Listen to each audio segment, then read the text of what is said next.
acceleration for Black and African American communities. So this is a program that was created in June of 2020 as part of Microsoft's overall commitments to addressing racial injustices.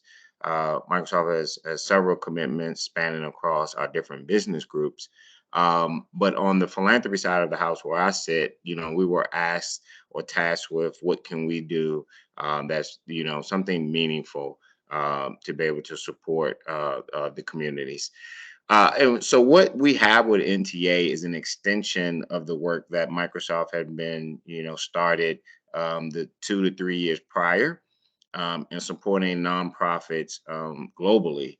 And that is with not only some granted software donations that I'll go over in a little bit, but also, quite a bit of purpose-built solutions for nonprofits. And I think that's really the key of not only this program, but also the opportunity. How can you get tapped into enterprise level software? This is software that our philanthropies team kind of, co-developed or co-designed along the likes of some of your very large global humanitarian nonprofits. So this is the same software they're using. It's not a slim down version. It's not, 1/3 of the features, not the basic version, and they're using the pro and premium. This is the exact same solutions that these larger global nonprofits are using. So what we wanted to do is how do we make that software accessible to so many of the nonprofits that are, as I like to say, providing the most valuable human and social services all across this country, at the community level, at the neighborhood level. And those are organizations like you all, or organizations that you may be representing, and wanted to level that playing field in terms of technology. Unfortunately, Black and led nonprofits receive unrestricted grants at a 76% smaller rate than white led.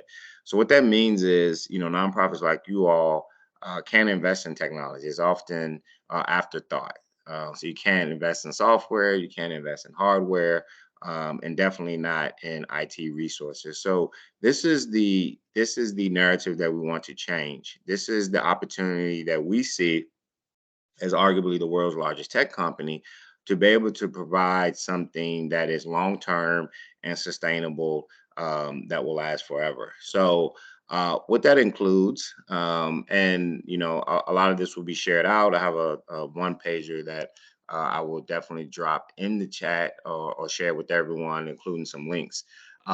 But what we have is all of our suite of products with granted licenses for nonprofits. So think beyond just, Word, Excel, PowerPoint, just your basic, or Teams that we're using now, your basic office suites. Yes, that is included. But it's also, those other solutions that really drive your business, whether it's a fundraising solution. One of the things that I know keeps every nonprofit up at night around how to, or always constantly fundraising, or wondering where how they're going to, pay the staff, or be able to, have the money to fill those book bags. Fundraising is always top of mind for you all. So we have a fundraising and engagement platform. Matter of fact, our good friends Griffin, have worked with us in implementing it with other nonprofits. And this is a, all in one place where not only you can create and push out campaigns to social media, through newsletter, et cetera, but also have all of the donor insights and analytics as it relates to those campaigns, so that you can understand, what's working and what's not working. So, the term I like to use is kind of putting those, put that fundraising on autopilot, and just let it kind of do what it does. I know oftentimes as nonprofits, there's a lot of intense focus on, certain times of years, whether it's say Black History Month, or Giving Tuesday, and you try to find those moments to be able to say, we need to, really raise as much time. But just keep in mind, you're competing with everybody else who has that same idea. So how do you make fundraising something that's 24-hour, 24/7 type of thing, and just using technology and let it automate for you. So that's what that platform allows for you to do. I know you all are often doing various, events, whether they're, workshops, boot camps, community events, et cetera, and you rely so much on volunteers. How are you coordinating those volunteers? Many are old school, you're just sending out, calling people, sending out text messages, you're sending out emails. Is there a better way? And yes, so we have a volunteer management system that, streamlines all of that. Imagine a portal where, you can kind of post that next volunteer event. You can post the different roles you're trying to fill. And people can kind of go and self select where they would like to volunteer, and just being able to have a central place to be able to do all of that communication through that volunteer management portal. Very vital, because I know things get really, really hectic, and things get even more hectic when you get to the day before and the day of. And what is everybody doing? They're texting you, they're calling you. I can't find parking. Where do I go for this? How do you really use a platform that can just really help streamline all forms of communication? Also, when you think of, just managing, grants that are coming in, managing, your time and expenses and budget, we've built some solutions that allow you to do those things kind of just out of the box. Um, Another one, CRM, and just a platform that every one of you should be leveraging. Oftentimes, I'm talking to nonprofits, and kind of uncovering that either they're storing all of the data around their program participants, either just in one Excel file, or a lot of them are leveraging a platform that their funder wants them to use. So the funder wants you to, submit certain data and impact. So there's a lot of nonprofits that data around their program participants is actually in some funder system.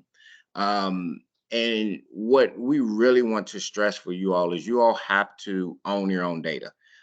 You have to be in control of your data, and it has to be in a central place. So the first thing for that is going to be some form of a CRM where you basically can have all of the, appropriate demographic information about, who you're serving, that central point for all their contact information, etc. And then also too, as they start to, be involved in, say, some of your programs, you're actually, identifying, what person is in what program. You can start to track things about, their progress through certain programs. And then for those that need it, that kind of evolves to what we kind of call a case management solution. So for those that are, kind of in that social services sector, you all know what case management is, and that is essentially that evolution of that CRM where you're actually, getting really granular with your participants, having case notes, assigning them to case workers, etc. But the key is you having all of that information in a place that you house, that you own. Uh, and think of that participant information paired with that fundraising information, that volunteer information, your time and expenses, your budgets, your grants, everything in an environment that you own. And that will easily allow you to create like a Power BI report.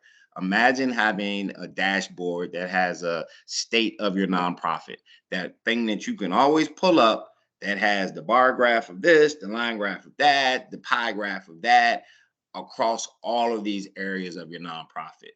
If you all do not have something like that, that is something that you should be striving for. That is how you're going to effectively have the information at your fingertips to be able to apply for grants. That's the information you're going to have at your fingertips when you all got to write those grant reports and tell said funder how you spent the money. It's going to be vital to that. But also, too, it's going to be a real eye opener for a lot of organizations. Um, you all do really great feel good work, and sometimes it may not be evident that you may need to pivot in some area. I mean, uh, it's not until you really look at that data and you say to yourself, "Oh wow, we're overspending here," or based upon our program data, doesn't look like our participants are as successful in said program as we think. People come every day, they show up, they're there, or however they are. But as we're tracking their progress, it looks like they're not progressing as they should. So how do we ultimately make adjustments? So until you are really collectively gathering your data, you will never be able to be in that position to be able to have that insights. um, and then there's evolution from there. Everybody hears about terms like artificial intelligence, machine learning, predictive analysis. Those are things that will be really, really great for your organization. Imagine be able to proactively, um, you know, uh, proactively think of how a participant in one of your programs, their likely path is what I'm getting at. These are things that you can get to if you have enough historical data to be able to then spot signs of certain things, or certain characteristics of those people that are coming to your program. And what if you're able to catch certain things or suggest something to someone that you're serving, that you have insight to, because you're leveraging historical data to almost see trends and do a little bit of predicting. um, this isn't rocket science. This is happening in every other industry there is, but it's not being leveraged in the nonprofit sector. And you have the capability of doing it. We just need y'all to be able to, collect and your data in a form that really makes sense. So the other kind of benefit that we have from a solutioning standpoint is our Azure Cloud. Azure Cloud is, very similar to AWS's cloud, but think of it as your home for everything. At a minimum, we can have you can transfer your website over to that. And what that means is, through the yearly credits we give you, that will literally cover probably your website costs that you may be spending with GoDaddy or someone else.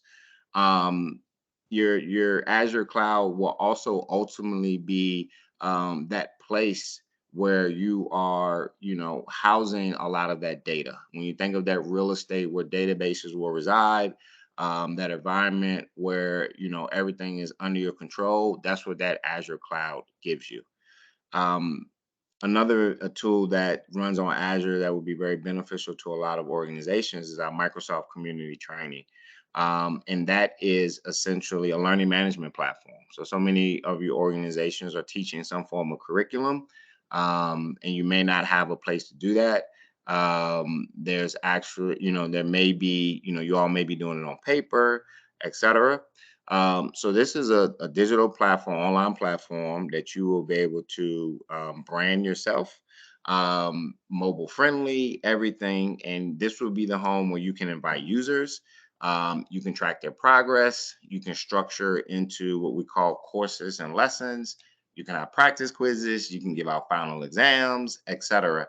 And you can get started relatively quickly, and you can even start with your actual existing data that you may have, so or content that you may have. So it may be in the form of PDF file, Word file, Excel file, videos you may have, or you can create custom content. So I'm actually going to drop the link to Microsoft Community Training, so that you can kind of check that out, and see what that's all about. And that is essentially free, because that also runs within our Azure Cloud platform.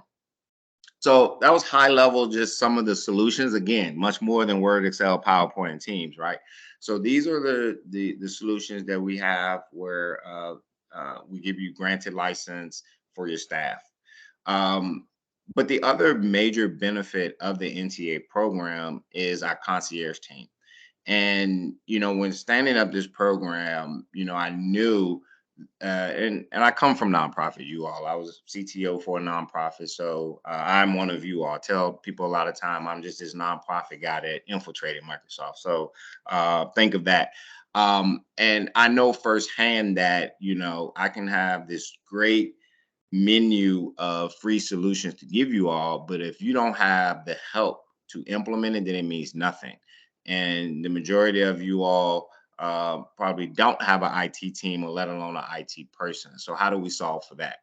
So what we created essentially for the first time, in Microsoft history is a way that smaller organizations that's essentially not spending any money with us could still have, what we call handheld direct access to our team of engineers. So this is a special set of engineers just for this program.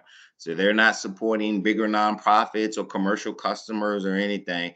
They're only supporting the nonprofits that are part of the NTA program. And we have specialists that are skilled across all of the softwares that we provide for you all. So what that means is not only will the concierge team just help you with the basics of getting into the program, activating your free licenses, but actually, migrating, if you wanting to come over from some of the Google products over to Microsoft, they will help with that. They will give you demos across, all of the solutions I mentioned, plus whatever else that you may be interested that we have. But they're also there to be an extension of your team, and we meet you where you are. It's not a one size fit type of situation. It's customized to you. So let's say you're a nonprofit and you happen to have someone who's pretty savvy, and hey, they just need someone to reach out to ask questions. That's what you can have. If you need a little bit more and you need us to do a screen share session and actually walk you through implementing things, we're there for that as well. So we really meet you where you are, um, to get the help. And it's not a, you can only talk to us one or two times or three times and that's it. You have full access to that team, and this could be over time, meaning, let's say you just want to start with transitioning from Gmail to Google products to Microsoft. We can help you with that. Once that's done, you can, go MIA for 2 months if you want to, and come back and say, hey, we're really ready now to look at that CRM or that fundraising or that Microsoft community training. And then you can pick right up where you left off, and the team can help you from there. When you get to something that's a little bit more time consuming, more advanced, or if you're just in a situation of, hey, we just need someone to do it for us, that's when we rely on our partners like Griffin. So what our concierge team, can do for those of you who may not already have a relationship with Griffin, we can loop the Griffin team in, and then Frank and team can kind of pick up where our concierge team left off. So you also have that option for much, much deeper technical engineering assistance. Now, the third piece, no sense in giving you something for free, no sense in giving you access to a team to implement it, and you don't know how to use it. So how do you get training? Where you can get unlimited free training for you and your entire staff. You may say, Darrell, how is that possible? So when all of our physical stores closed due to the pandemic, all of those employees across the country were repurposed to virtual trainer for nonprofits. So you have the ability to either A, kind of look through a catalog of, Teams 101 to, how to build your first app in Power Apps to, building your first dashboard in Power BI. You can kind of, peruse their standard catalog of training, or we can connect you directly with those trainers and they can customize a training just for your staff. So if you know your staff is already well versed in this, but they need help with that and that, they can create a training just for you all, and provide that all virtual. All you would have to do is essentially get everybody on your team on that Teams webinar or Teams meeting to be able to get that training. So that is the key elements of NTA. So it's the free software. It is the access to the concierge team, as well as the unlimited training. Now, some of you probably asking, well, how do you get started? The website is aka.ms/NTA. I'll also drop the link in here. And what you'll actually see, I can't share my screen, but if any of y'all click that link, first of all, you see the register now button. So you click register. Very simple process. You get asked a few questions. It's not necessarily a true application. Um, the team does just a quick vetting of one just to see, are you truly serving the Black and African American community? Because this program is, was stood up just to support those communities. So one, they do a quick check of that. And after you fill that out within 24 to 48 business hours, you'll get an email with next steps, how to access resources, how to book time with the concierge team, etc. Um, there is a distinction that we make, whether you are a registered 501c3 or not. If you're a registered 501c3, then you get the free licenses that I mentioned, plus everything else. If you're not a 501c3, you're a 501c4, 5, 6, or 7, or you're fiscally sponsored, unfortunately, you do not get the free licenses, but you still get complete access to our concierge team, the unlimited training, and everything else. For those that are not 501c3s, you would kind of have to make that decision to say, hey, do I want to go ahead and just purchase the needed licenses? We do have a ability to be able to help those that may have, say, a pending 501c3. I know a lot of people, especially with the pandemic, the IRS has been behind. So we have ways to help spin up a trial account. So you're not spending anything right now. And then hopefully within about that 30 to 60 days, you get that 501c3 designation, and then we can switch you over to the free licenses. So that's the registration process, pretty painless. Um, on this particular page within the website, if you all are looking at it, it also lists out just kind of a little bit high level what I mentioned in terms of what you get with the granted license. So there's a $3,500 in annual Azure credit. So think hosting websites, purchasing domain, archival storage, which is very cheap. So if you're an organization that have like museums, like a lot of our museums and those type of organizations that have archival footage, videos, documents, or whatever, a great place to store that in the cloud, not necessarily on premise. Microsoft Community Training platform, the learning management platform, also runs on Azure. So it basically builds against that $3,500 annual Azure credit. For most nonprofits that come through our program, that $3,500 is more than enough. That really gets you a lot of things with that annual credit. You get 10 free Microsoft 365 Business Premium licenses. So Business Premium is the premium license for Microsoft 365. So yes, all of the Office products, Teams, plus quite a few of the security tools are built into that. So you get 10 free licenses of that. For most of the nonprofits, that hits right home because they only have, a lot of them only have 10 or less full-time staff. If you're a larger one and you have more than 10 staff members, you can get additional licenses at nonprofit discounts. So you're still able to, get more people on board and not be paying those retail prices.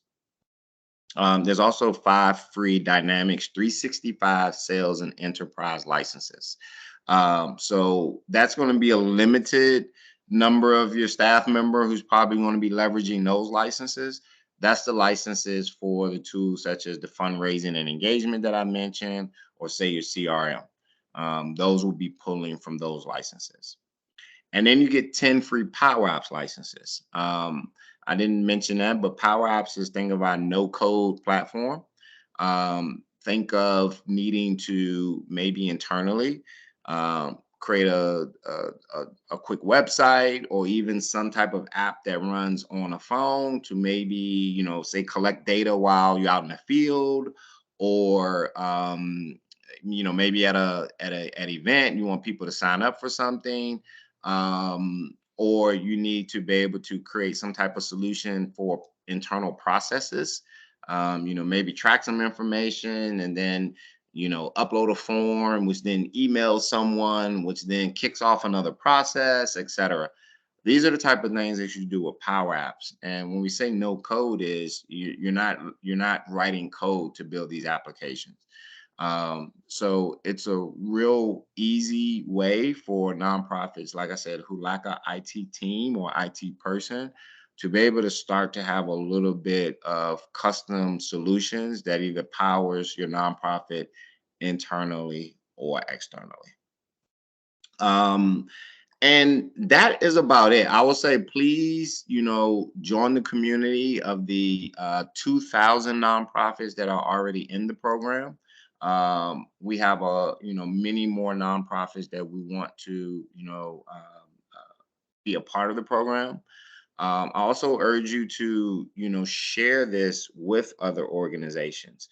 And the reason I said that is, if you think about, as a community and how you all work with your other nonprofits and partners, your particular community is only going to be as strong as the weakest link, as they say. So, when I think of this idea of a continuum of care, and so many nonprofits have to refer someone to someone else. They come to you for housing assistance, but you need to refer to them to mental health. You need to refer to someone else for food. You need to refer them to someone else for education. Um, think of that person, and we put that person into center, and they come and work with you, and you're rocking and rolling, and you're using tech, and your whole team is proficient, and y'all are collaborating, and it's a pleasant experience, let's say, for that person, that vulnerable person that you're helping. But you have to refer to them to your partner, who may be two doors down, and then from a technology standpoint, they're still in the stone ages. Think of how that affects that same person that you're helping. And that's one of the beauties of nonprofits, is there's no competition here. We're all here to help each other. So really urge you to be able to spread the word to your other organizations. And some things that we're doing in some communities, from Chicago to LA and different things, is working with nonprofits who kind of band together, whether it's 10 or a dozen of them, and they've all said, you know what, we work so closely together. Microsoft, can y'all help us with a unique solution that allows all of us to work together? Those are some opportunities we would love to explore with any of you all, that can pull that network of nonprofits together on something that may be brand new, innovative, but something that's really specific that your community needs. We really want to help you with that, so that you can have that. We can holistically help your community and not just necessarily do one-offs. So that was a lot of information. I know it was. I will say the website that I dropped in the chat is going to be if you don't remember anything, click that website, bookmark it. That is your entry into the program. Once you register, like I said, you could book time with someone on the concierge team, and that is your opportunity to ask questions. Just say, I was on this webinar, that Darrell guy, he mentioned this fundraising thing. Tell me more about it. And they will tell you all about it. They will do demos. They will basically answer all of those questions that you need. So I see a question or two. I wanna address some of these. Do we have to be supporting Black and African American community in the U.S., or if we work with African on the continent, does that count too? Great question, Lydia. So yes, it does. So this is for nonprofits based in the US, but you can be doing work in Haiti and Africa, wherever you may be doing work supporting, um, uh, the African lineage per se. Yes, you're very much open to you all as well.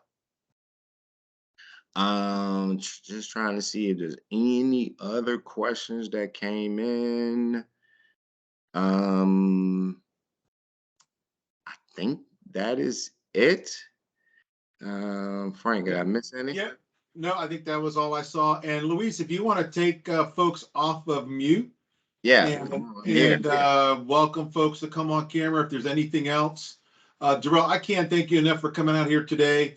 And, one of the things I'll tell you from a partner perspective, what we found is it's been amazing to see the difference that this program has made for nonprofits. I know specifically we work with a couple. As a matter of fact, there was an organization that we work with, Vivian's Door, right? They were hit by they started in the pandemic. That's when they chose to start. And they really needed a platform that they could use to basically conduct webinars. And obviously we got them up and running with Teams. They did a great job. They actually they hosted a group of farmers, and out of this event, the USDA grant, they did such a great job. USDA ended up giving them a contract to do more of these information sessions for farmers. So it's just been amazing to see the impact that this program has had on nonprofits. Ed, I see you came off camera. You have a question for Darrell? Not today. I've been on the program for, I think, we're going on 2 years. It's been great. Appreciate all the support that you guys have been providing. It's Griffin. I know you guys have been absolutely great. I know I've worked a lot with Louis.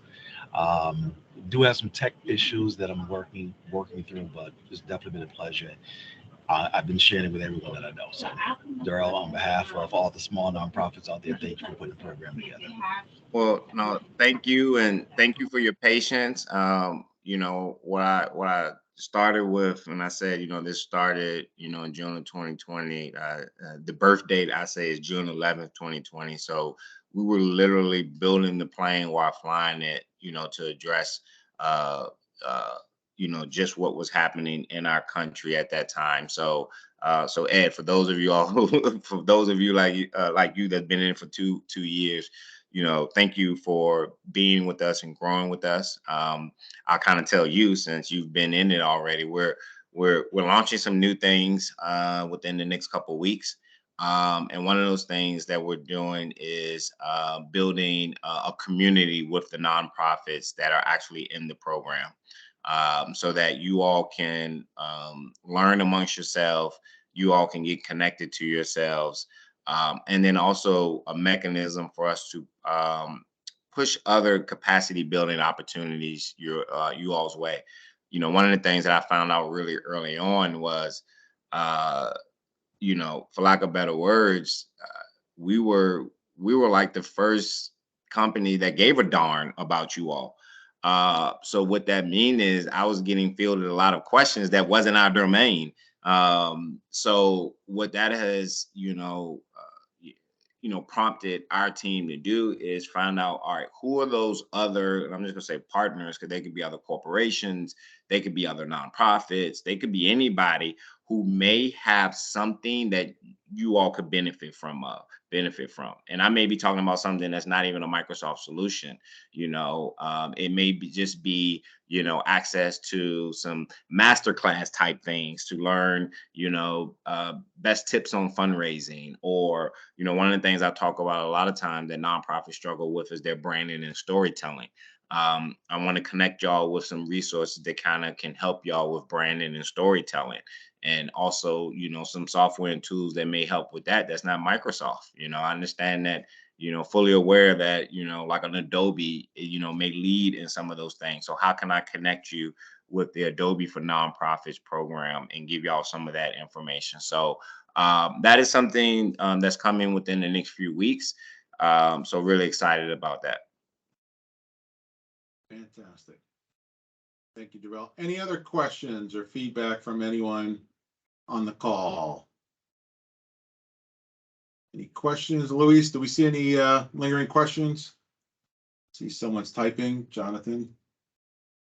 Since everybody's still here, I would love to just know where people are from. So even if you just drop the city, state, I would just love to know that. And like I said, some of that is, you know, we have an intense focus in certain communities. Part of our work is we spent some time over the last year with our chief data science team as well as Georgetown University, and identifying the 20 Black communities most in need across this country. So we're going to be having a lot of intense work there. How you doing, Ed from Raleigh? I just got the call yesterday with St. Augustine's in Raleigh, and very interesting. St. Augustine's is very committed to how they can support the community around the college. And we had a long talk around, how as a HBCU, they can help spearhead and lead community advancement with the nonprofits like you are that are centered around those schools. So, look out for some things and some relationships to start to grow in the Raleigh area based upon that. We got ATL in the house. That's why I'm at. I see you, Jonathan. Seattle, Brooklyn, New York. Okay. National Association of Black Social Workers. So Terry, you definitely understand some of the things I mentioned around case management. I was in child welfare prior to Microsoft and was just blown away at the lack of technology that social workers are using. Still using paper and still file cabinet, still very old school. So would definitely love to see how we could, advance, the tech use amongst social workers all across the country. And like I said, there's some things that's already in place. We just need to get in front of these social workers, these entities, whether these nonprofits or the local government agencies that they're working with, just to be able to get these solutions to them. So. Pittsburgh, Jasmine. I don't have much traction in Pittsburgh. Would love to do some things in Pittsburgh, even though I'm a diehard Dallas fan. I still help out the Steeler town. So we will have to edit this part of the webinar out. So definitely would love to, get some traction in the Pittsburgh community. One of the methods, back to what I was saying about holistic within the community, is really just starting to identify that one nonprofit who can kind of be that gateway for me and my team to be able to get to the rest of the community. So definitely would love to get y'all in the program and would love to work with you further if you can be that gateway to the Pittsburgh community. So, all right, Darrell, that was fantastic. Thank you again, Darrell. Appreciate you. No problem. For joining us today, and thank everyone that joined us today. Actually, in November, we're having another webinar. Its topic is fundraising in a recession. So be on the lookout for that. We'll be sending out emails to everyone that joined today. And again, thank you all for joining us today. Thank you, Darrell. And everyone, I wish you a happy day and the rest of the week to everyone that joined. Thanks, everyone. All right. Take care.